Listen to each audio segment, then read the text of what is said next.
देखिए MVS curve are को या सेंट्रीपिटल एक्सेलेरेशन को हम लोगों ने फर्स्ट मेथड से जस्ट डील किया। अभी मैं हम लोग सेकंड मेथड से अभी हम लोग इसको प्रूव करेंगे।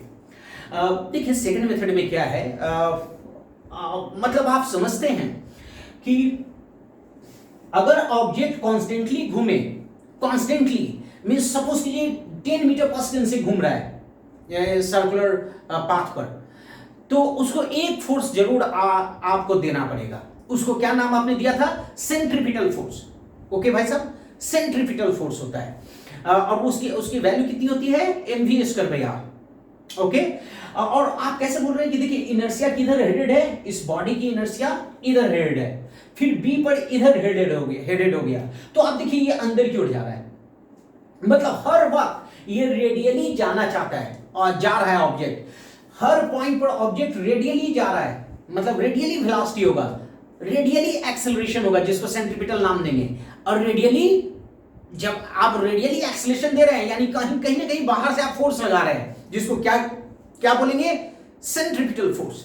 यानी कोई भी ऑब्जेक्ट सर्कुलर पाथ पर अगर आप घुमाना चाह रहे हैं तो आपको फोर्स देना पड़ेगा भाई साहब, और वो फोर्स क्या होगा? एमबीएस कर देगा। तो चलते हैं इसको इस मेथड से प्रूव करते हैं, सिमिलर ट्रायंगल वाली मेथड से। ठीक है, तो देखिए आप एक काम कीजिए, ए से बी जाने में सपोज कीजिए टाइम कितना लगा? dt, और ए से बी कितना एंगुलर डिस्प्लेस हुआ? डी थीटा, बहुत स्मॉल एंगल डिस्प्लेस हुआ। आप मान लीजिए ना ए और बी बहुत ही करीब है, तो आपको करना क्या है? पहले इसका डायग्राम बना लीजिए। सिमिलर ट्रायंगल मेथड से चल रहे हैं,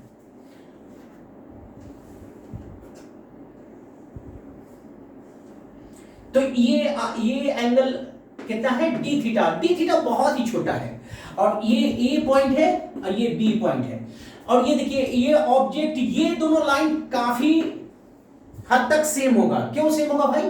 क्योंकि रेडियस की तुलना में, रेडियस के कंपैरिजन में ये दोनों लाइन बहुत ही छोटी है। जैसा कि मैंने बताया ए से बी जाने में dt टाइम लिया, बहुत ही स्मॉल टाइम।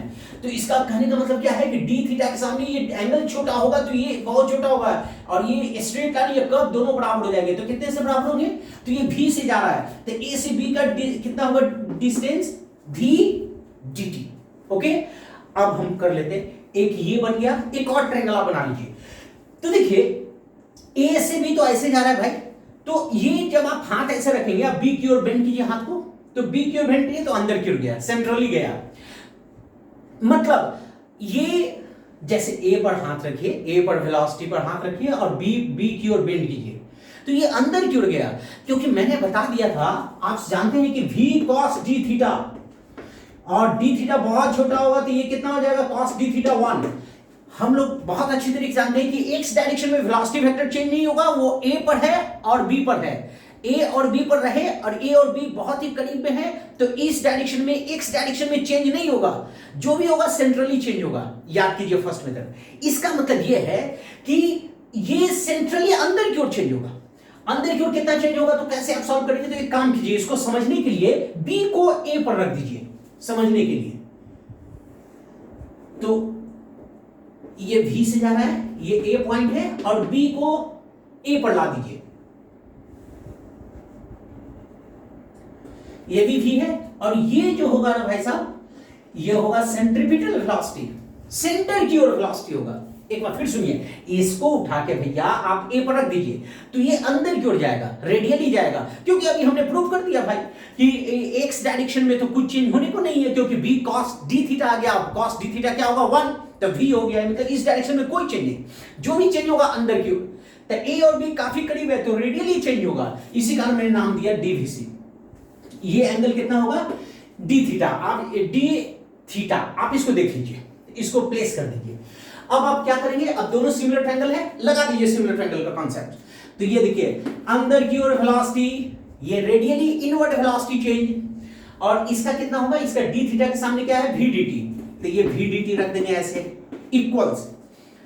फिर ये देखिए, ये अगर अल्फा होगा तो ये भी अल्फा होगा, ये अगर अल्फा होगा तो ये भी अल्फा होगा, क्योंकि आइसोसेलेस ट्रायंगल है, ये भी आइसोसेलेस ट्रायंगल है।